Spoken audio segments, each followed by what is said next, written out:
obvious, the familiar, and the unpleasant. Perfection is the enemy of evolution. Start with an example that I've been teaching for several years.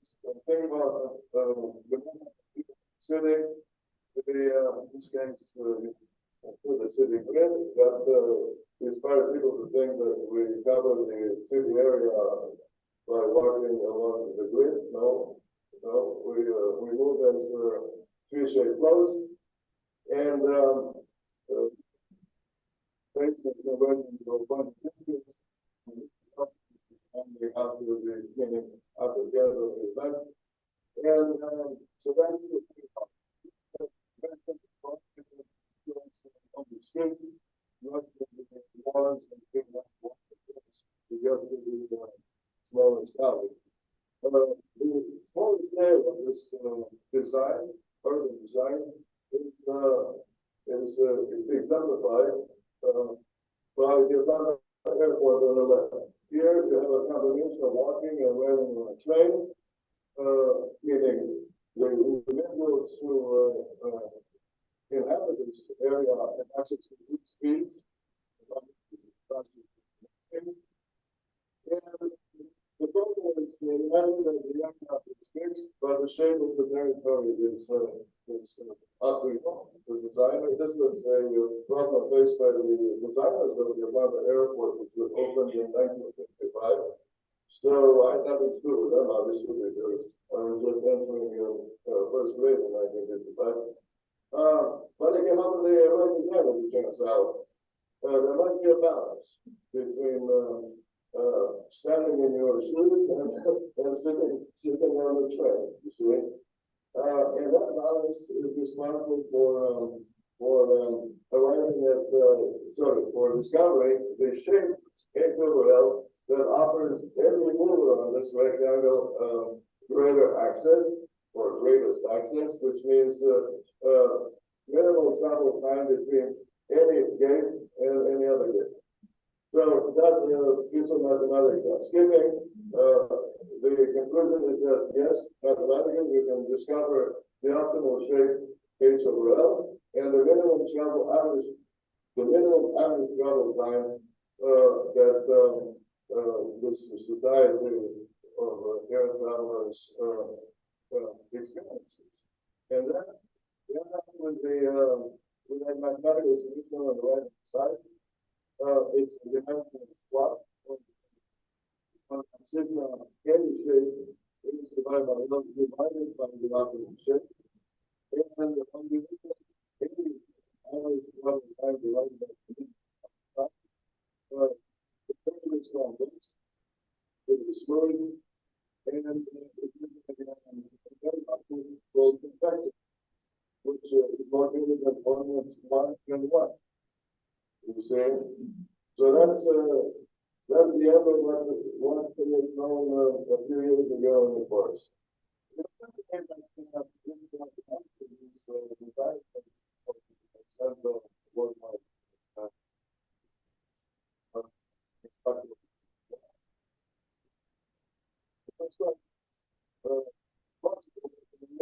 They missed the minimal spectrum that you can see in the horizontal lines. The designer a significant bandwidth of freedom to choose the shape. So the model of different designs with the shape that I identity of designs that offer essentially the same level of performance. You know, and the reality of this graph of the properties is that by recognizing the value of freedom, the designer has the freedom to close the book and move on and face additional challenges down the road of the evolution of the city. Now, let's take a look at the beginning of the next. What happened is doctrine and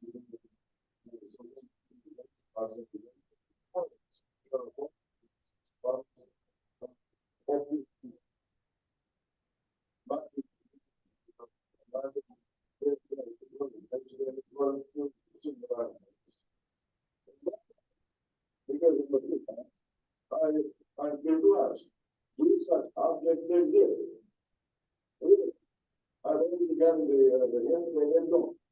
Let me continue to the question. The next one is to take it from sports. In this case, target shooting, which is half of the competition of the biathlon. The athlete pursues a minimum time during the race from start to finish. That consists of shooting at targets and of the target is not the objective of hitting the supersized point in the center of the open area. The area is an engagement point. The shooter takes the shot and moves on. And depending on how good he is relative to others, he scores a greater total of points at the end of the race. I like this hint so much that I decided to quote myself. This comes from my most recent book. It's an answer to those who ask themselves, why do some people get luckier than others? Yeah, just like the biathlon competitor who is good at both, three things: shooting, skiing, and not wasting his time. Here's another example, maybe in this second part of the lecture, you can think of this convex curve. Imagine that you're in business, you're building a factory on a particular area, and now you have to install the piping, the plumbing. You know the effective length of the total amount of pipe that you must purchase, because you know the. But should the pipe be of a big diameter or a small diameter? What diameter should the pipe have? And the first answer is moving the pipe should be smaller because it requires less material. It's easier to transport, but it's easier to bury the ground. But in that direction of excitement, you hit the wall. Because when the pipe is too narrow, then the pumping power required to push whatever flows through the pipes increases drastically, and the diameter increases. Actually, increases the diameter to 1 over the diameter to the power of 5. So think about that. So the curve is convex. What I told you before applies here. A little bit of imperfection, in this case, not drawn on the picture, but 1% gives you a bandwidth of 30% freedom around the optimum, which is the singularity is in the mind of the mathematician, not the businessman. So the physics of design concludes with a bundle, a handful, like the arrows in a quiver, a handful of sizes of pipes, all essentially, let's say, equally attractive. And that bundle is, in physics, the discovery of what people call diversity.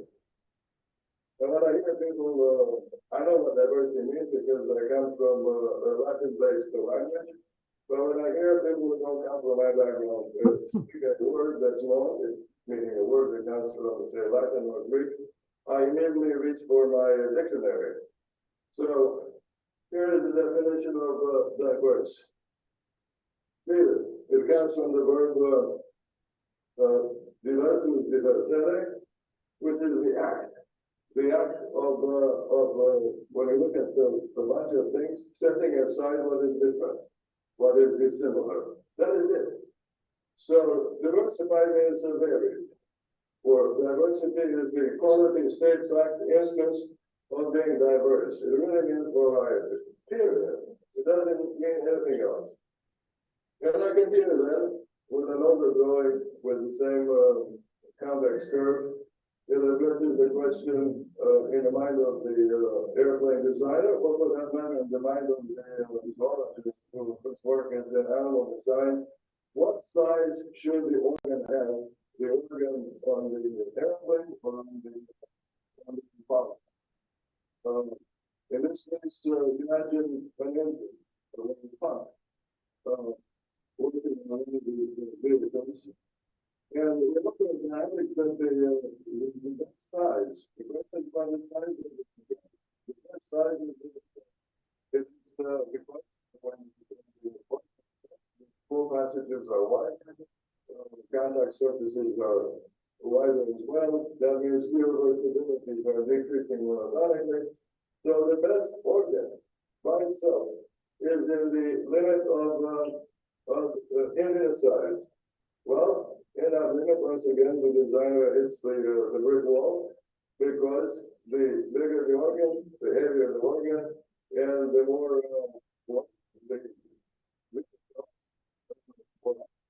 performing area. So the first one is that the divergence of calcium missing the part of the convex current. The first one is that the end of these sizes of organs that are recommended by this drawing is in fact a significantly imperfect size. Imperfect because it is finite, which means much smaller than the infinite size recommended by the thermodynamics of the organ. So it's for a listening to what the view is or what an animal is. And that is a construct or architecture of imperfect conditions. Only see like this for the purpose of making it a whole, making the organ. So now we're curious into the difference, fundamental difference between reductionism, which means the focus on the smallest, and holism, which still keep in mind the broad view of why these smaller things are useful. And I thought of animal design with a construction law, if you know it, you understand by the reality that are faster, they want to live their running less frequently, you can read all these traits down the list, all have been predicted from by invoking the law. I don't have time to show you that athletes, their speeds, they correlate with their bodies, their strike frequencies correlate with their bodies in exactly the same way, and also equally significantly. I'll show you one example of how to make this prediction yourself on the back of an envelope. I begin with the right hand of the slide. It shows a summary of the observed speeds of animals in this case versus body sizes. The straight lines come from the back of the envelope here, which I'll show you now. The solid line is for flight, the dash for swimming, the color balloons, the connections of the zone between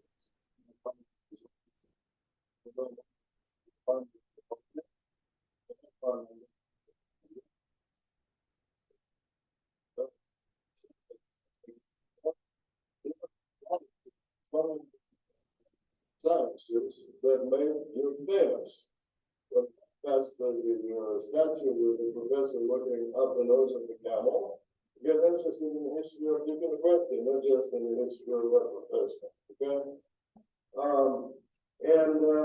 This is an important summary in the law, right? We have two bodies of the same size, so say 1 kilogram. So really not the flyer is predicted 10 times faster than the swimmer. Makes sense, doesn't it? Which animal eats the other animal? Well, the flyer catches the slower. How's that? And for that reason, voila, is let's run away from the eagle. But the animal decides on the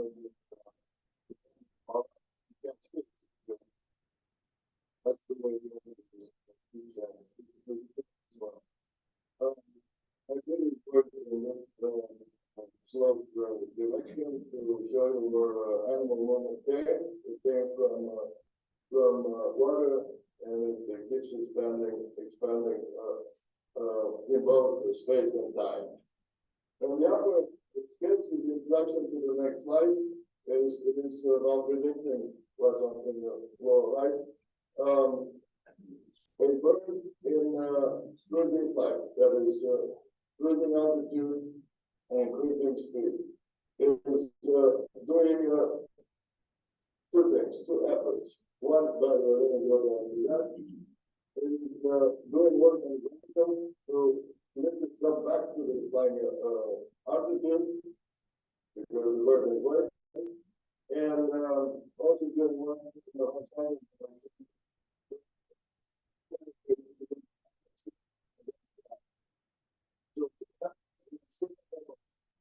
Well, the bird doesn't go back, but the bird doesn't difficult and easy. So the bird finds it easier when the sum of these two efforts, the WX and WY, is smaller and smaller. And that sum is the mother of the convex curve again. You know the story of that. I also teach the fact that the dash to asymptotes, these two efforts, intersect because they are proceeding in the opposite direction as the speed of the flyer changes. And so intersecting the asymptotes is another way of predicting the speeds where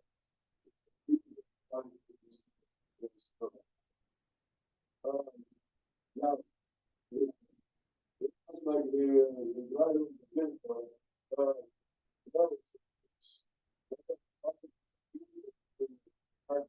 speeds. And speed is after the freedom of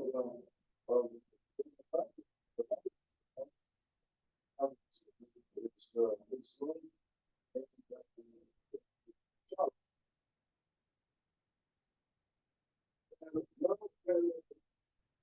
To the third part of the sport. Sport, there's like the movement around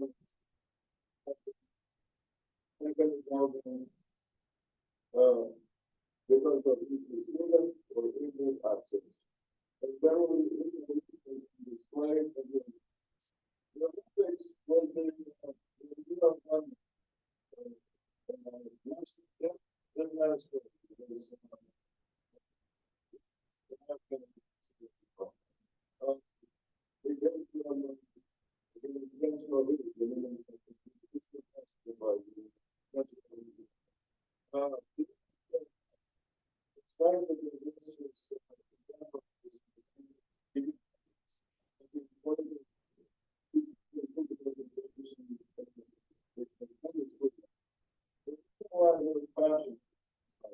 But the fact that transit was more of a 1870 than what the question.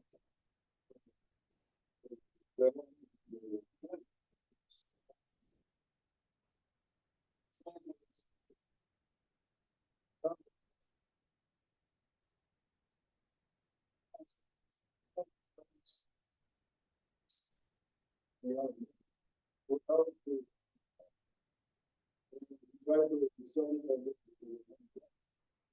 and apply and because the first, replace the channel, then the driver and you want or if the existing channel. And then here is a lot of the big man. Don't we need yeah.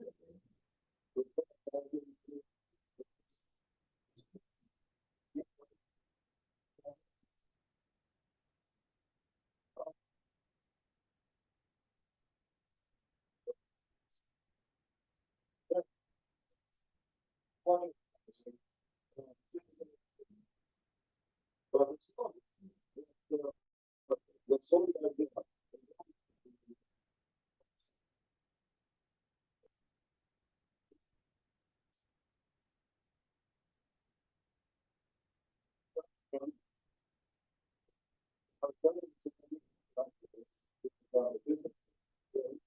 It's about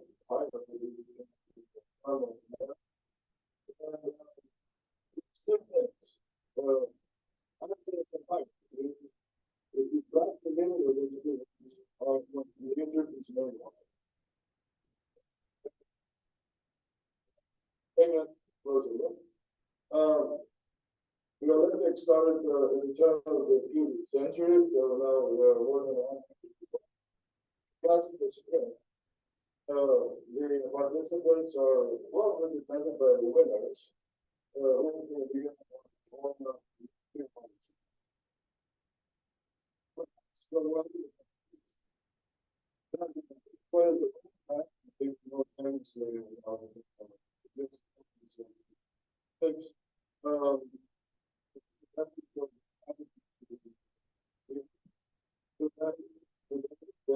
among the pastors and the split that is obvious.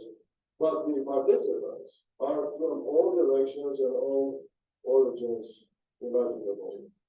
It's the same as swimming, where in the beginning the practice for those who were raised swimming in the Pacific, and then others of in this case European origin go to the pastors. But the distribution of pastors is actually the first of all. Everybody is swimming, but everybody else is swimming at speed lower than the crest. So the so-called swimming movement is a mountain, the crest of which is rising from competition to competition. And in that mountain resides the diversity. So you see from real access, which is here, but now we have diversity having occurred naturally.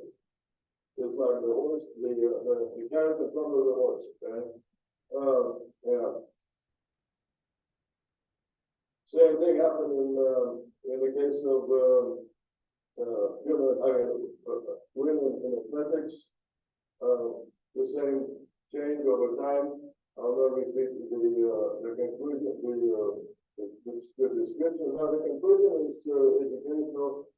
And it's very important on any campus is that the competitive athletics teaches the meaning of merit and the value of merit. I know what merit means because I was raised in a Latin-based language, but when I hear the big crowd talking about I won't quote them, I read for the dictionary.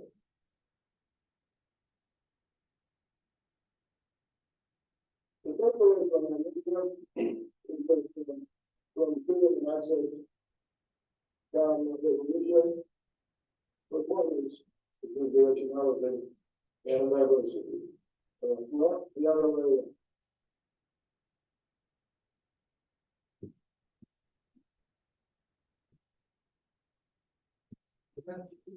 Nereye gidiyor sorulara?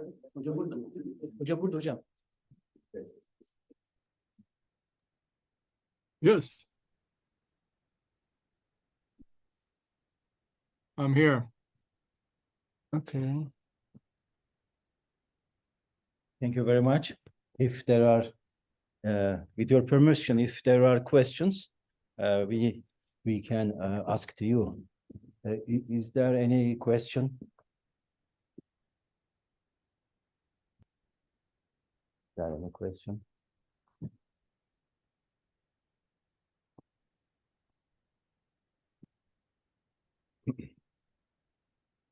Of course, it takes some time to understand all, I mean, to evaluate, to, think. I think they will have, me too, they will have more questions. You have written on the last page, read enemy, is the, can you show me? Perfection is the enemy of evaluation. I think we will read that, then we'll have questions to ask. Well, that means that hopefully there will be a next time when I will speak in person. Next time, yeah, with pleasure. In fact, I spoke at Yildiz about 20 years ago. Yeah. Not in this fancy auditorium, but I remember very, very fondly that occasion. I believe Ibrahim Dinçer was Ibrahim Dinçer involved in organizing it. Yeah. Anyway, very good. I'm I am always close to you and happy to participate and make a contribution. Thank you very much. It is time to also to pass other papers for their presentations. But there is a question. I think Professor Çalışal will ask you an interesting question, I believe. Professor Sandar Çalışal asking. Make it loud. They are carrying him a microphone. I'll try to speak loud. Maybe it is better to. May I invite you here because of the microphones transfer of voice.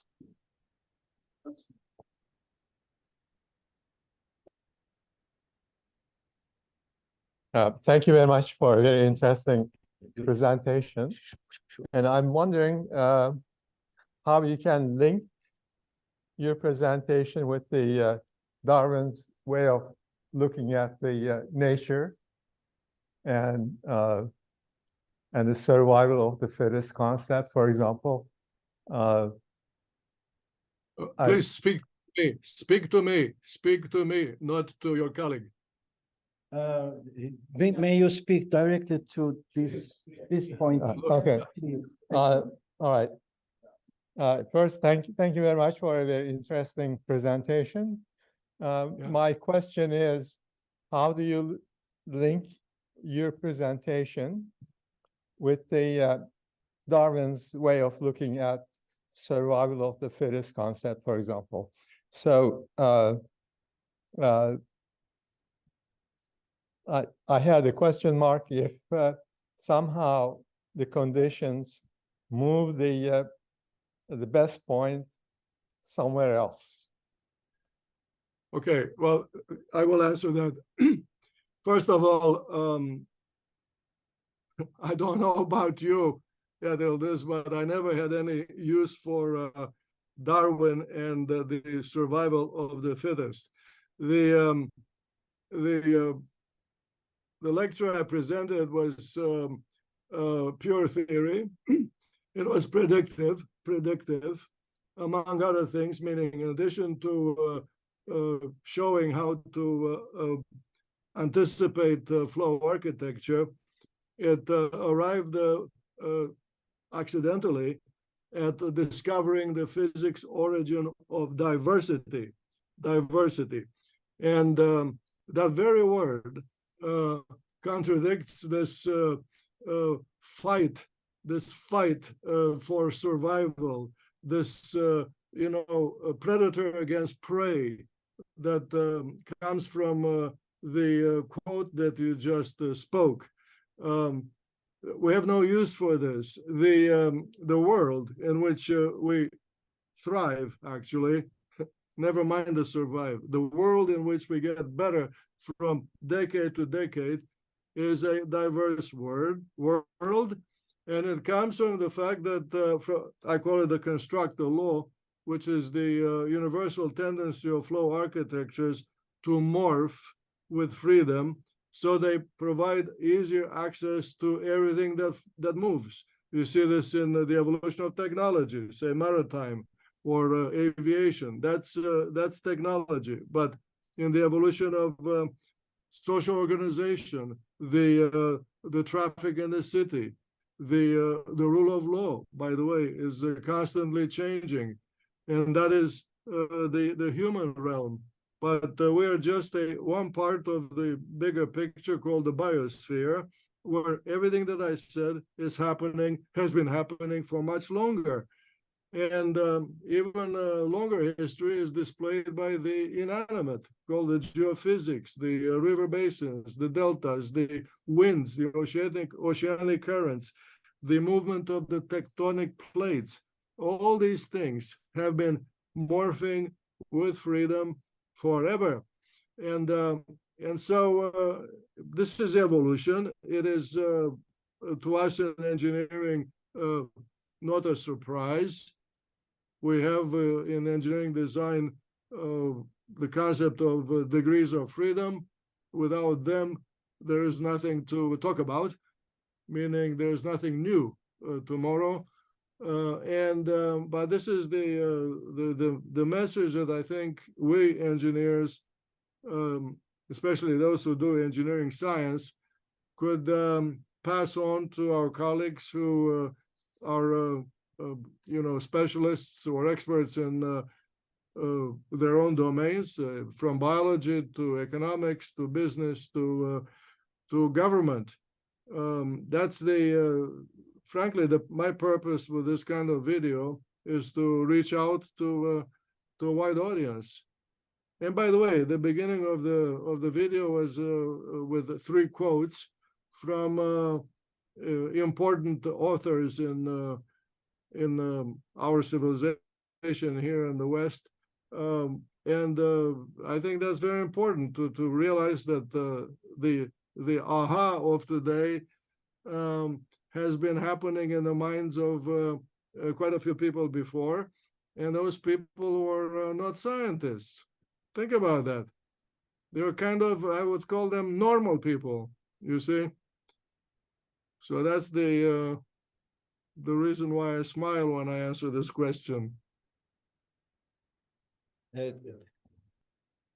Thank you very much. We listened. Of course, there are different aspects to discuss in the future, I think, with you and other colleagues too. I think we thank him. We thank you, all community here, all colleagues here. We thank you for this interesting presentation, and also special thanks to you as you collaborate with our colleagues in Turkey and also in US in your university. Hope to meet you again. Thank you, Professor Bejar. Very good. Thank you. Thank you. All the best. Bye-bye. Bye-bye. Thank you.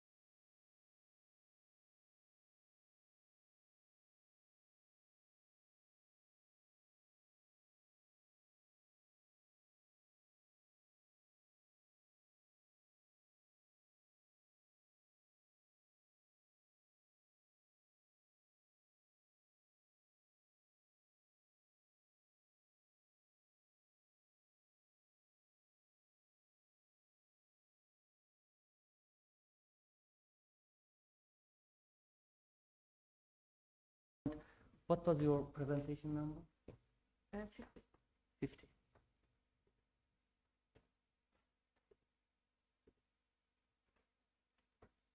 50. Yeah? This one. Okay. Okay, let me. You will see kullanacak şeyi sağa sola önce. Ben size bir alet bulacağım. Sunum şeklinde geçmeyecek yani.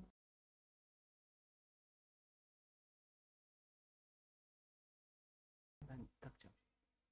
Her türlü gidebiliyorum. Hı? Her türlü gidebiliyorum. Sağa sola yapabilirsiniz de. Tamam. Tamam. Böyle yapabilirsin. Hı hı. 15 minutes you have. Okay. Welcome everyone. I am from Istanbul Technical University. Today, actually, I would like to talk about a topic which is the presentation is a review of some studies, because I believe that in the near future we will be more concerned about this topic, about ballast sediment problem. The content is here. As I said, that mostly it will be a review, and it also includes my own studies. The main topic will be flow regime and sediment behavior studies in ballast tanks, and studies to enhance sediment removal and reduce sediment accumulation, to my knowledge, through my literature review.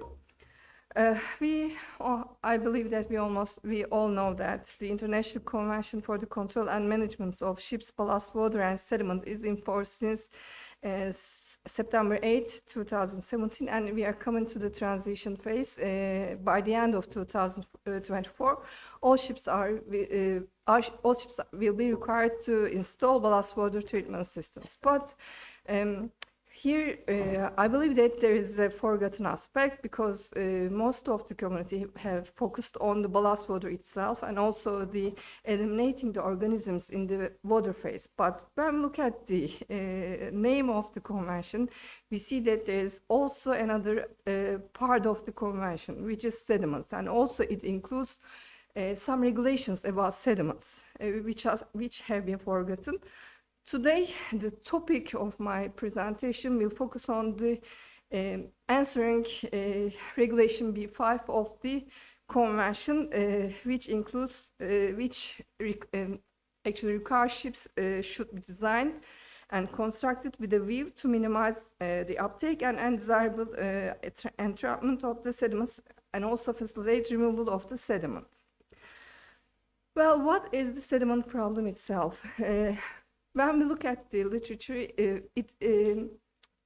an elemental study about the sediment, ballast sediment, which is actually the sludge at the bottom of the tank, is composed of mostly clay particles and silt particles. And also there is another, there are chemicals which are coming from the tank walls, and also the heavy metal content, and it's built up through the years, make an income loss. That's what we all know so far. But the problem is, I'm talking about, is the variety of the organisms which are also hosted in the sediment, because most of the organisms are dormant organisms and are having resting stages. And when they have favorable environment, they may germinate and pass through the waters itself. So the problem is, if a ship is installed with ballast water treatment,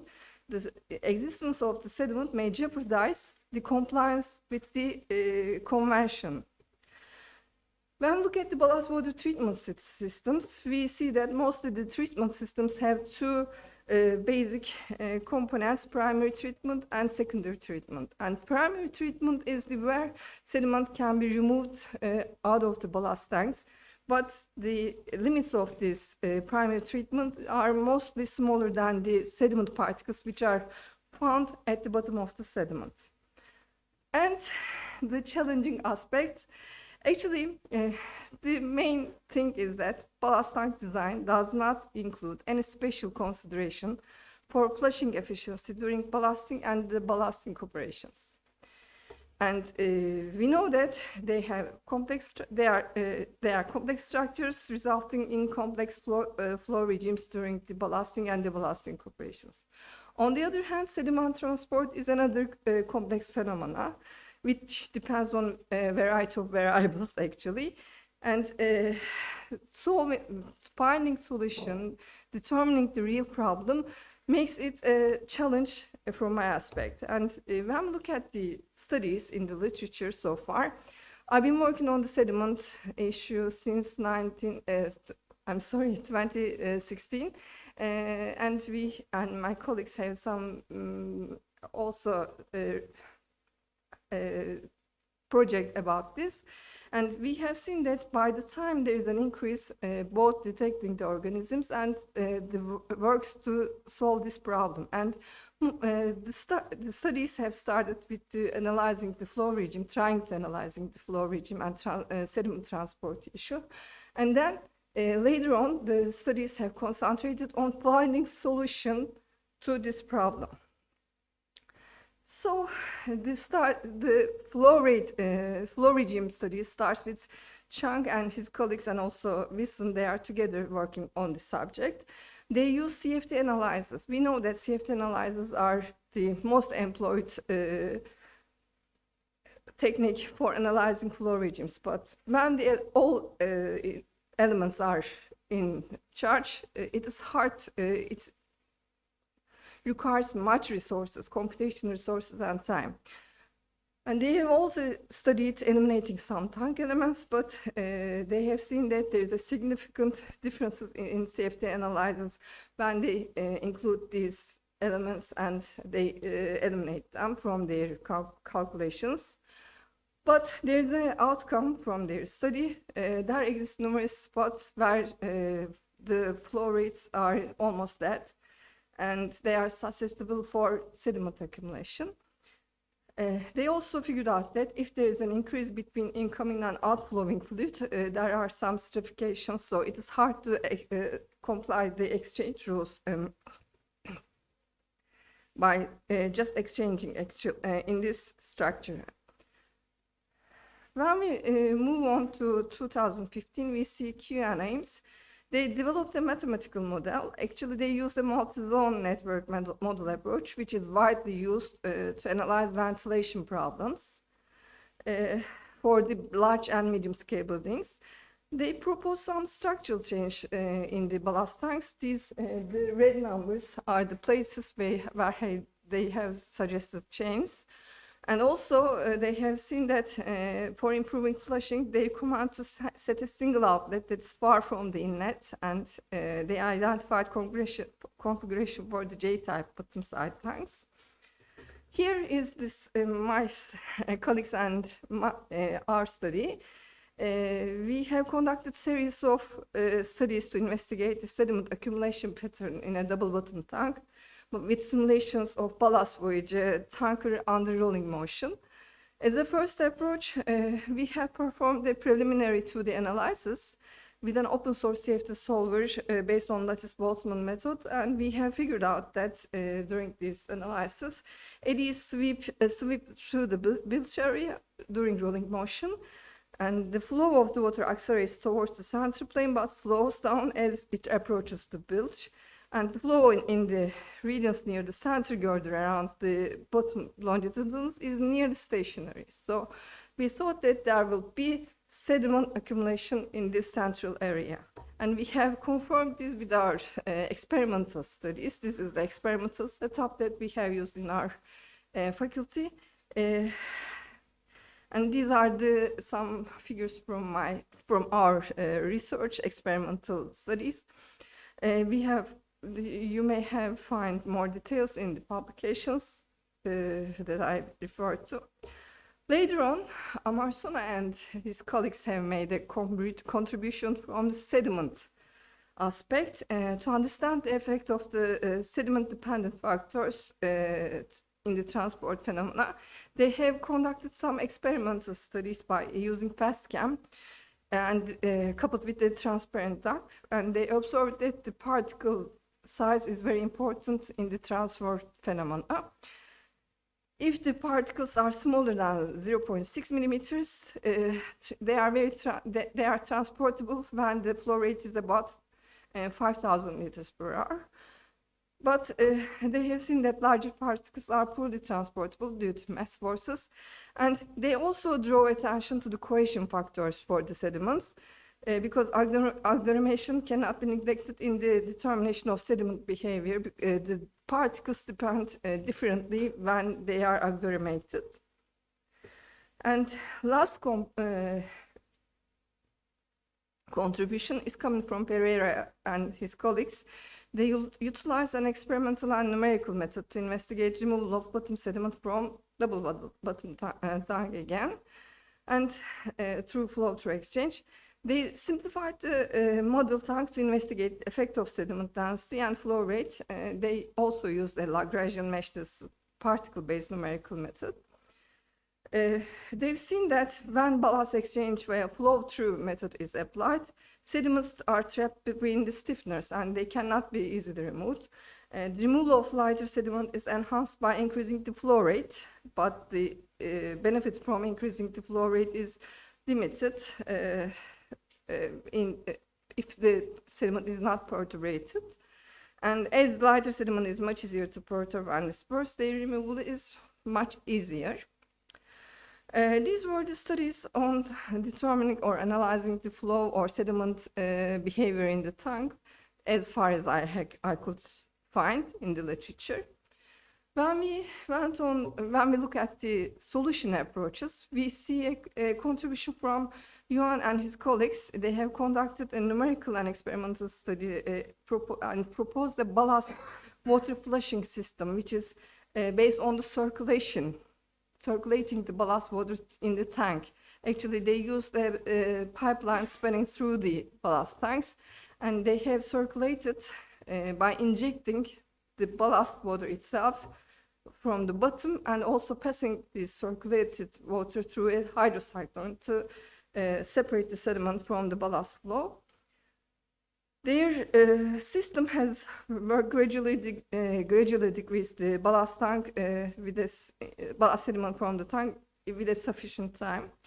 And the reduction rate is dependent on the size of the sediment, of course, and the particles and velocity of the water entering in the tank. However, it requires more energy to work with the optimum, we can say, efficiency. This is the actually pneumatic system that we have proposed. We use the air pressure for the perturbation of the sediment in the central area, because we have figured out that central area is the most problematic area in the ballast tanks. The oscillatory motion most observed by the ships are the rolling motions, and on the rolling motions the sediments are most accumulating at the central area. So we thought that proposing a system around this area could decrease the sediment accumulation. And we have proposed the system to work for short intervals, just the ballasting.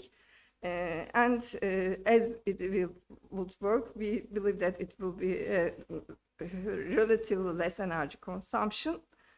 Under all condition tests, we have seen reduction in the sediment, and at the optimal conditions, we have reached to almost 30% reduction in our studies. We also studied some minor changes in the ballast tanks, because there are minor changes which are proposed by G12 guideline 12 of the IOMA convention.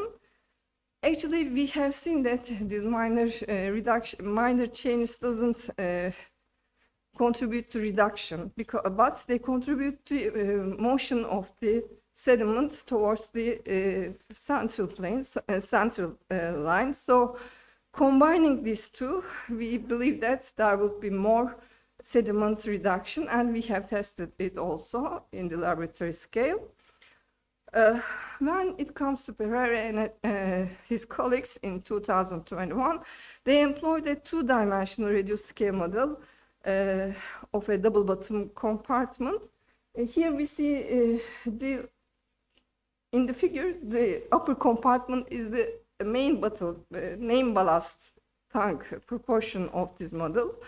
And they have proposed two solutions.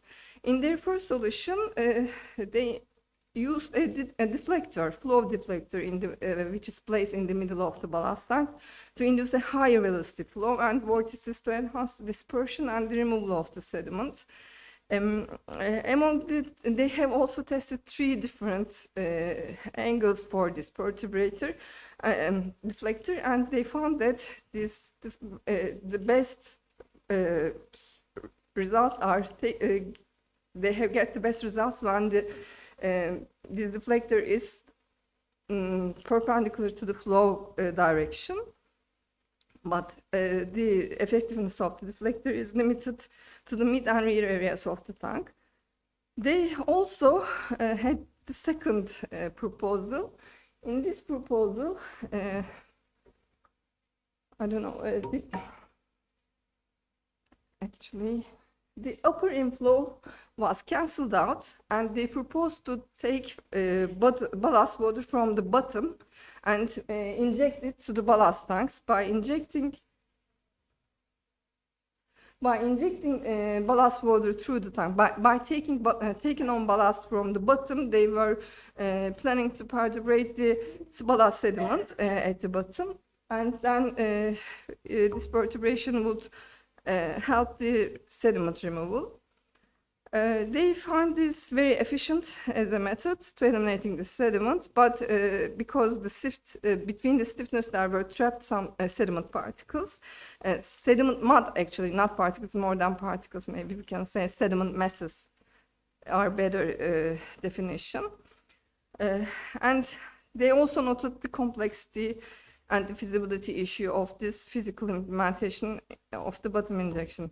As a general summary, I can say that there are studies going on to this issue, just starting from the 2009, as I have seen in the literature. There are some, not much studies, but there are different techniques to analyze the flow regime and sediment transport mechanism in the ballast tanks. And there are 3 proposals that I have found, which is one of them is ours, and Yuan et al. Have proposed. All are depending on the perturbation of the sediment, actually. Yuan et al. Uses water injection, and also Pereira and et al. Uses water injection from the bottom with different systems. We propose to air pressure, using air pressure, which is given at the bottom by just connecting this pipeline to a compressor which is readily available on the ship. As a conclusion, I can say that ballast sediment is an integral part of the IMO Ballast Water Management Convention. Even the short name reflects the forgotten aspect. There is a forgotten aspect.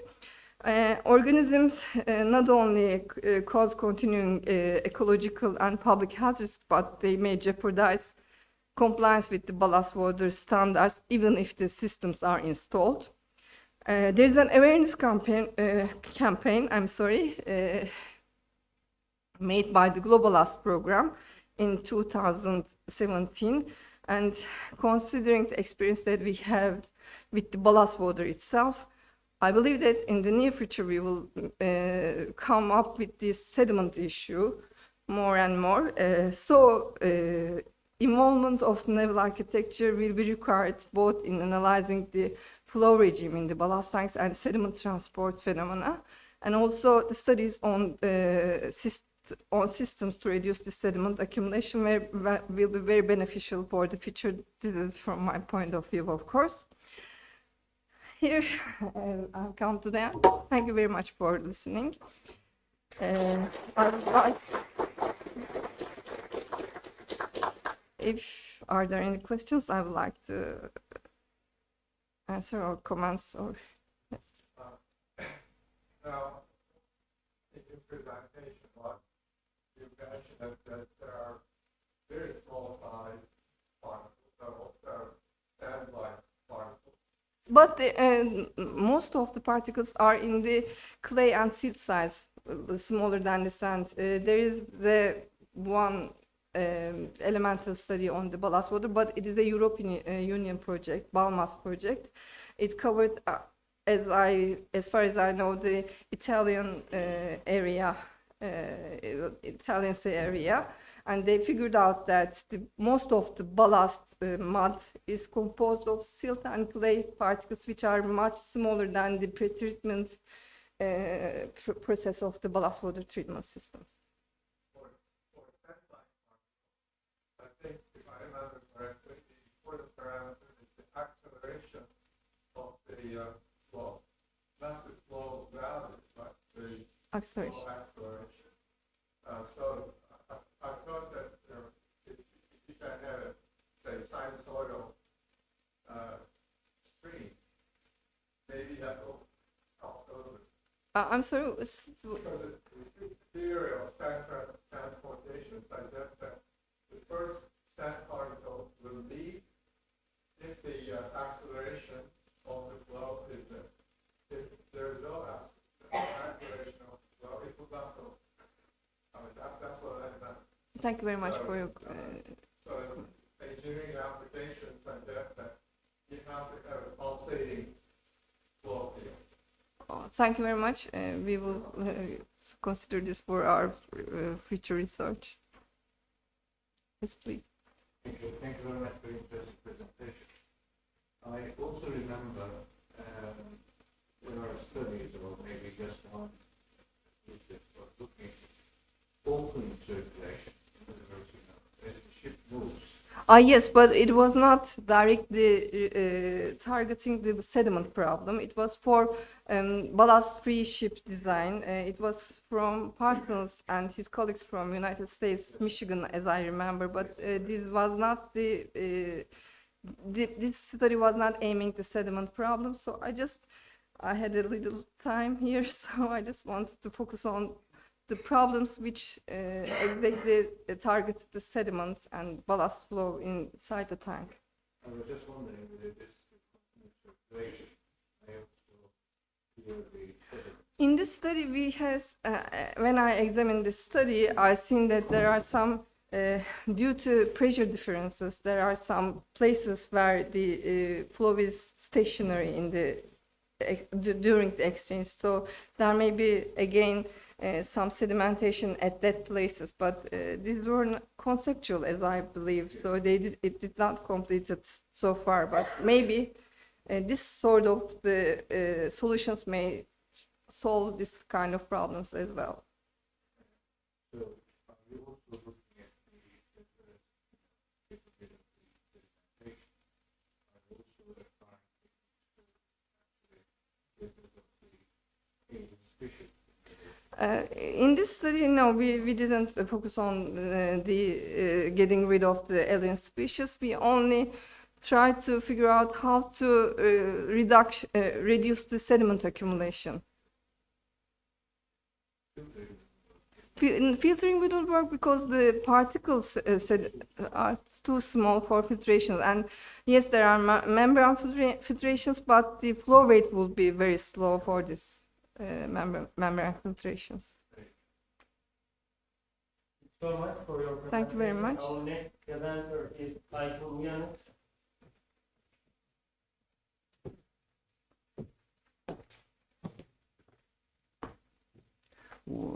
What was your 55? This one, right?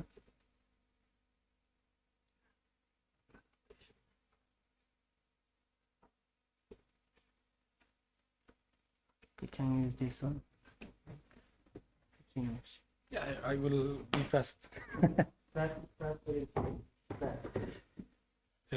Hello everyone. I will talk about my latest study today.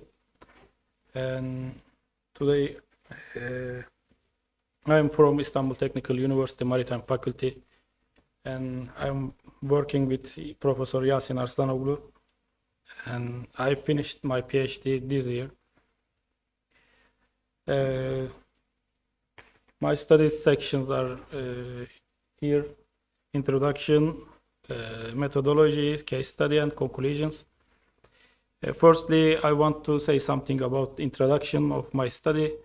Maritime industry has needed various regulations in recent years due to increasing the treat emissions and the adverse effects of global warming. In addition, fuel cost fluctuations have forced the maritime sector companies to implement various practices to improve energy efficiency. Energy efficiency practices are essential for a sustainable maritime ecosystem. The International Maritime Organization has also developed some emission reduction strategies for all companies and all maritime stakeholders. And the three pieces that comprise this plan's actionable roadmap as follows. The medium and long-term plans seek to drastically reduce greenhouse gases until 2050, while the short-term strategy and urgent measures to be performed were considered. Maritime emissions should be considered as two main parts, port origin and ship origin part. In my old studies, I generally work about ship part, but in this study, I work about only for the port part. There are two types of energy efficiency applications should be noticed. Applications for energy efficiency in ports and other buildings, which make up the terrestrial component of the maritime industry, are also crucial for the future of maritime activities. While emissions released by ships while there are at the sea damage the seas, the marine industry structures on the coast and the emissions produced when ships are being loaded and unloaded also have the potential to pollute the seas and the neighboring the coastal areas. Despite the numerous studies on emissions from the sea, there has not been enough research on the port emissions actually in Turkey nowadays. So there is still room for advancement. Emissions in coastal areas have increased slightly in recent years as the impact of the short-term vessels on the local trade has increased. This study aimed to benefit from the renewable energy sources to reduce the increasing the port emissions in this problem that is about to emerge. I want to talk about methodology. In the study, the potential benefit of a cold ironing plant which can be established by using renewable energy in small-scale ferry ports for sustainable energy management was evaluated in terms of energy efficiency. Within the scope of the study, a ferry port in the Marmara region from a special sector where freight and passengers transportation is carried out intensively was examined.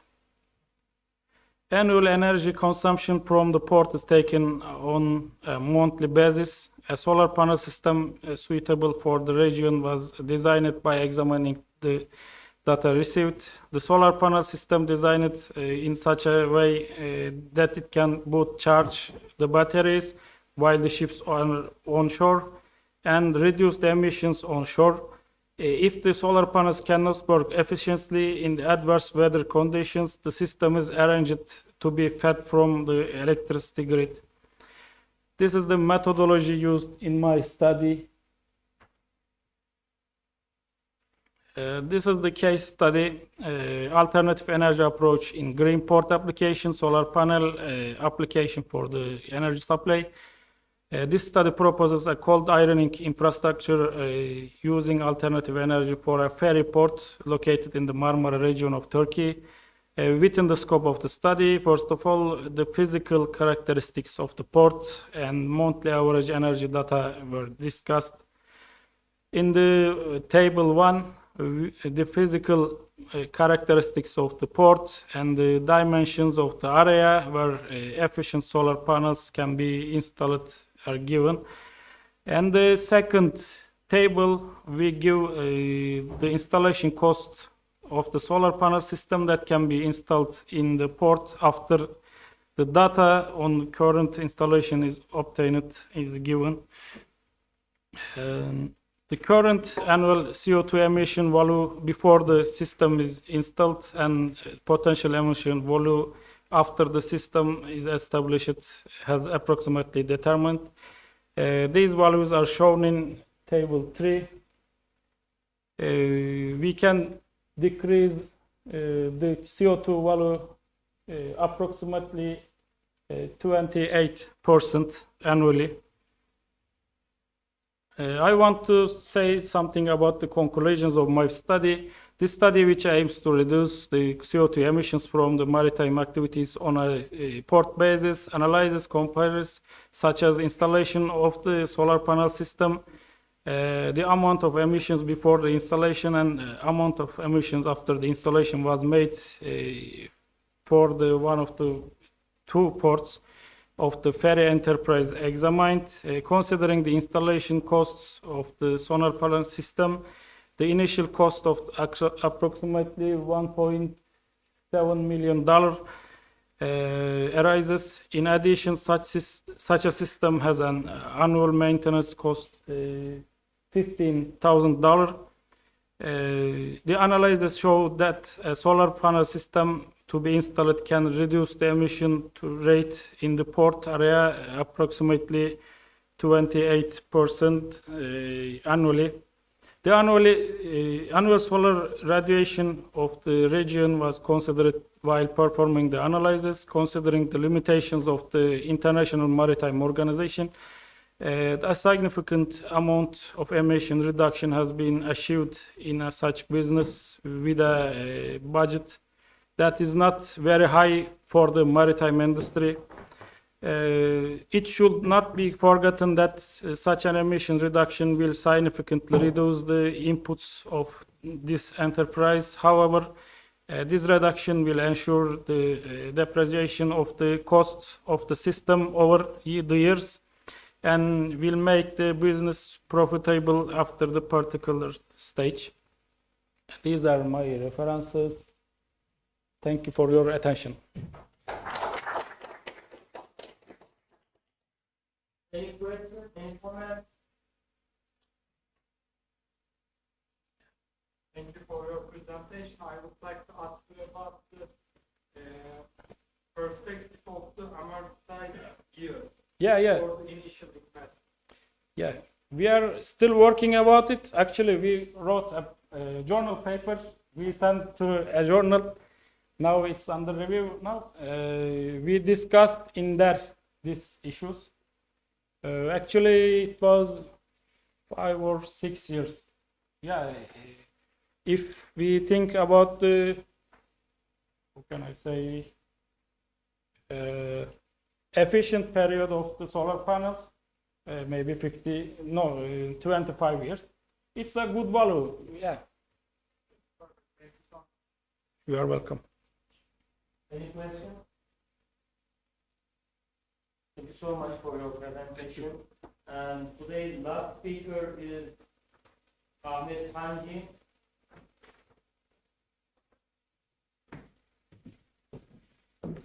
What was the number of your presentation?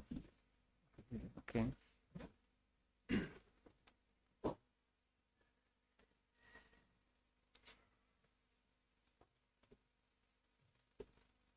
This is yeah. Okay, you have 15 minutes maximum, and you can use this navigation. First of all, hello, I'm Ahmet Hanji. The topic I will presenting is electrification of marine vessel. But let me give me a short information of myself. I'm undergraduate student of Department of Naval Architect and Marine Engineering at Bandırma 17 Eylül Üniversitesi. This is first time I'm participating in symposium, and I would like thanks to Professor Dr. Ahmet Dursun Alkan, and he's not here, but I would like thanks to the Dr. Turgay Köroğlu for their support while I'm preparing for this symposium.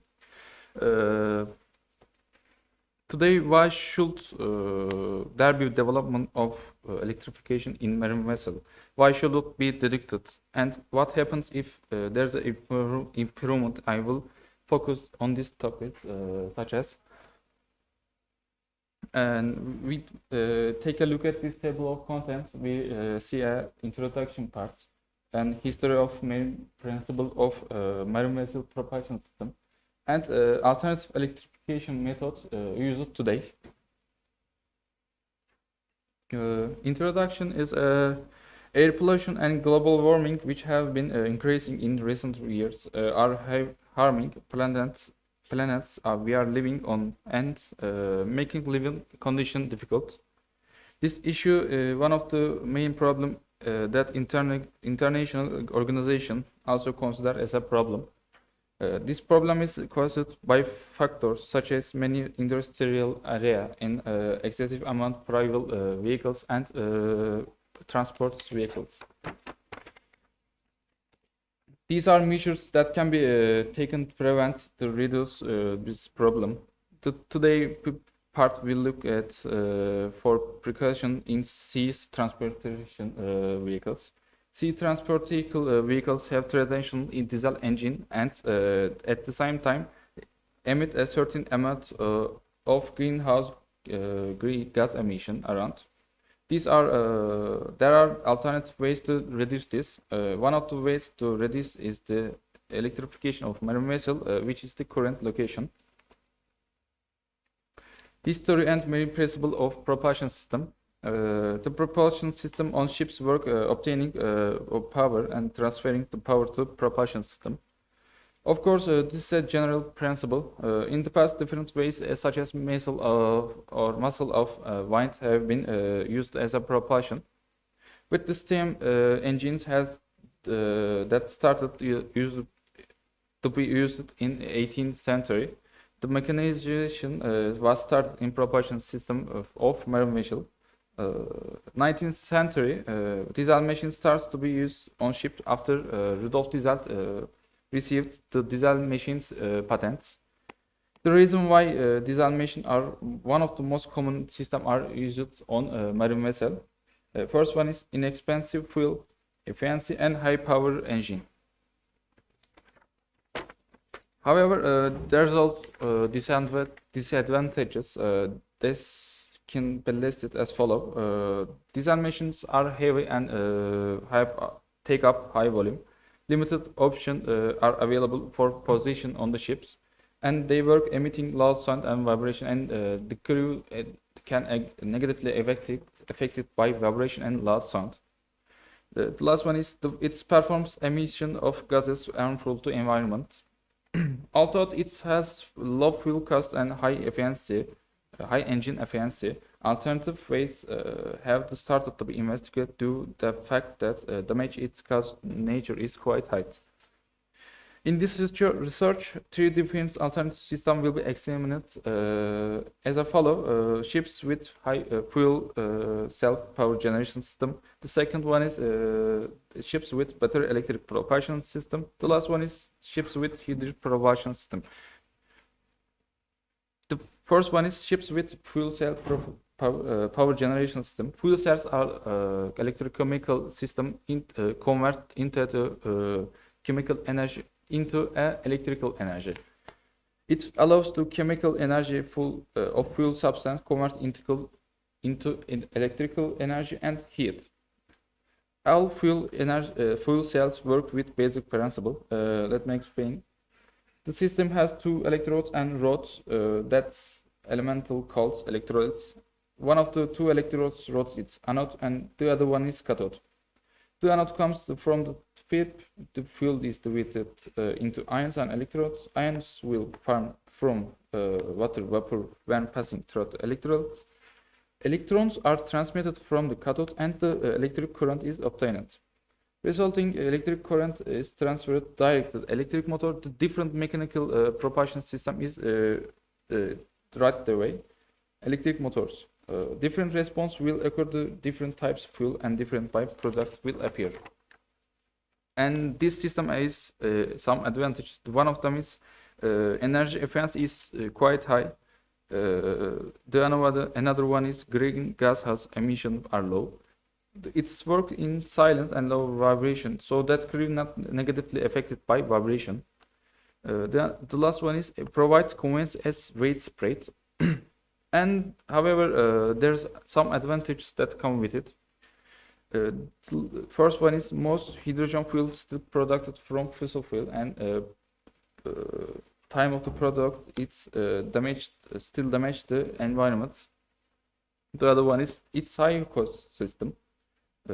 Catalytic substances are expensive. The last one is operating temperature for needs that fuel cell power generation system. Another system we'll look at this ships with battery electric propulsion system. The power that allows the ships in the electric motors provided provided by rechargeable batteries, not through the diesel generator. The batteries store electrochemical energy and together with elemental in the circuit convert its energy into electrical energy, thereby providing the power of dispatch to electric motor, like fuel cells. According to chemical kept in the structure of batteries, the feature such as battery capacity, energy density, power density, and internal resistance will be changed as a ship's construction purpose. Advantages of ships with battery electric propulsion system.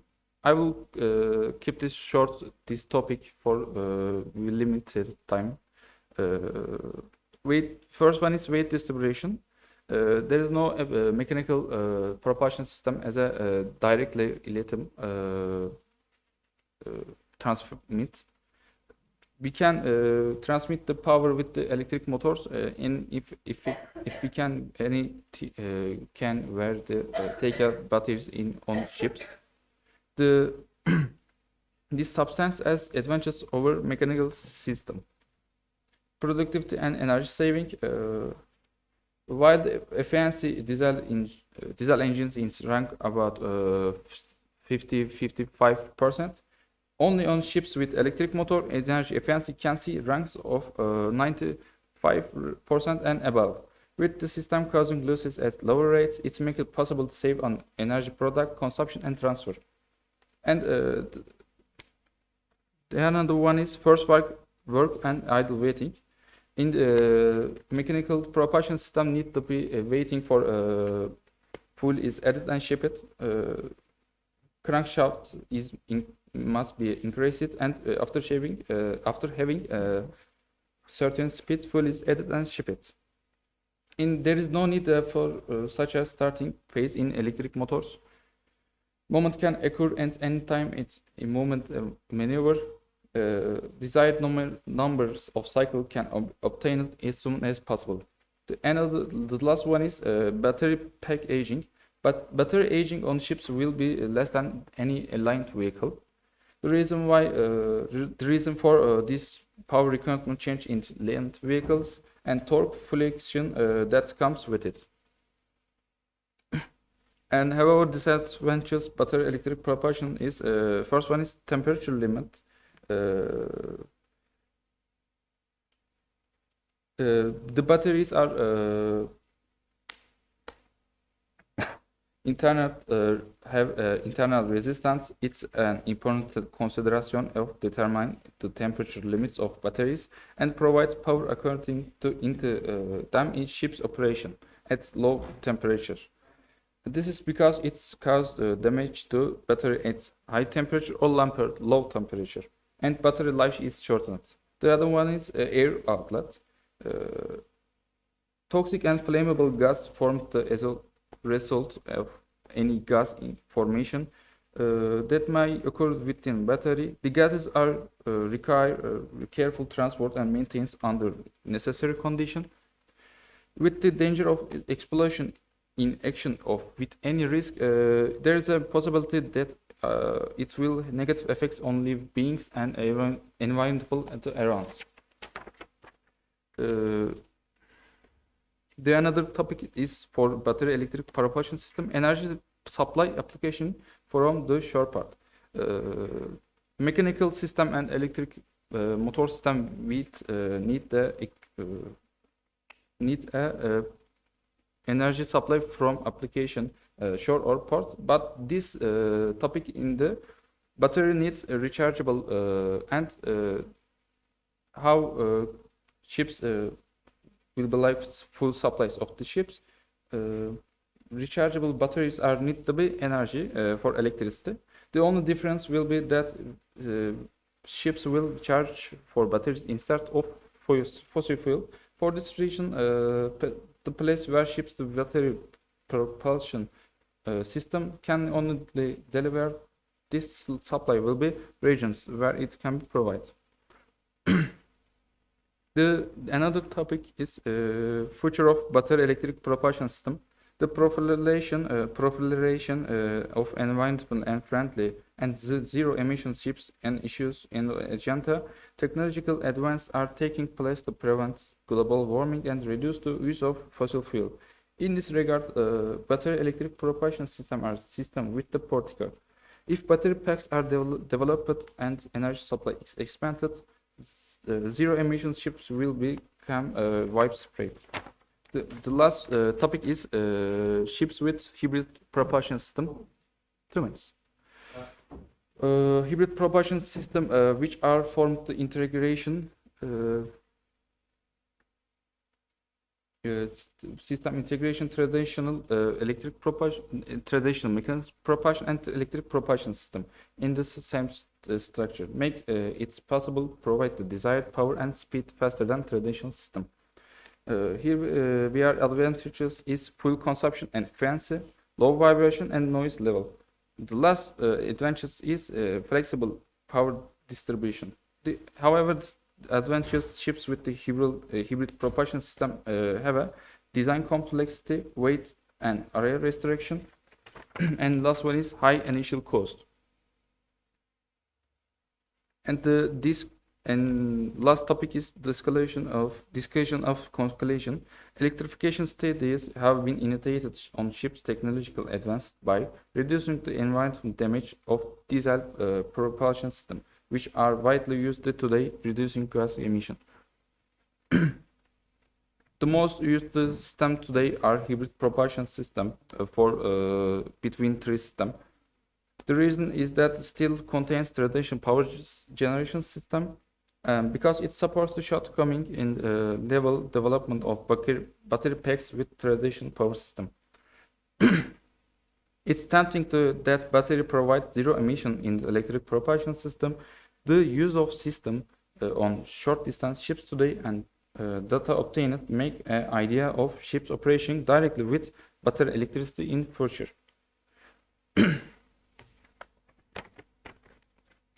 The last conclusion is widespread in energy supply application from battery packs, port or coastline in the order to optimize electrification on today's ships. Modernization of propulsion system should be ensured with technological advances and issues such as extended efficiency and life of fuel cell and revision to increase efficiency should be integrated. That's my presentation. Sorry about that lost presentation because the time is shortened and I can do this better. Thank you.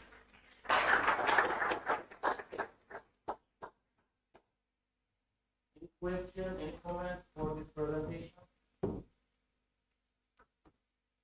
Maybe there. Any questions? No? Thanks so much for your presentation. Tonight we have a gala dinner. I need to register for the gala dinner, and we will walk together to the Beşiktaş. And I think it's 6:15.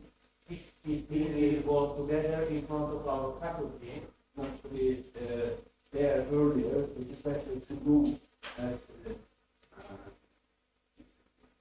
6:15. But for you, will be able to be there before